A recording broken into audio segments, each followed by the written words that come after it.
এইটা কান্তজির মন্দির, যেটা অবস্থিত আমাদের উত্তরবঙ্গের দিনাজপুর জেলায়। এই মন্দিরটি 17 শতকে তৈরি করা হয়েছে। আর এই মন্দিরটি ঘিরে প্রতিনিয়ত অনেক হিন্দু ধর্মাবলম্বী যারা আছেন তারা এখানে এসে তীর্থ করেন, এখানে এসে পূজা পার্বণ করেন এবং এখানে এসে তাদের ভগবানকে ডাকেন। এটা মূলত খুবই একটা ঐতিহ্যবাহী মন্দির, যেটা আমাদের বাংলাদেশের ইতিহাস ঐতিহ্যকে লালন ও পালন করে।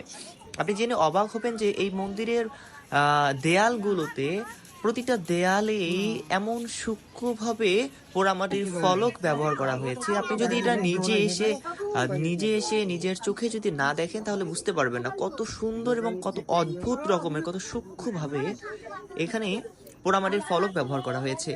যেই পোড়ামাটির ফলকগুলো দেখে আমি নিজে অনেক বিস্মিত হয়েছি। আর আপনি বিশ্বাস করতে পারবেন না, এখানকার এই কান্তজির মন্দির এত সুন্দর এবং এত সৌন্দর্যমণ্ডিত কারুকার্য এবং পোড়ামাটির ফলকগুলো দিয়ে বিশেষভাবে নির্মাণ করা হয়েছে এই মন্দিরটি। মন্দিরের প্রতিটা দেয়ালের প্রতিটা ইঞ্চিতে ইঞ্চিতে এই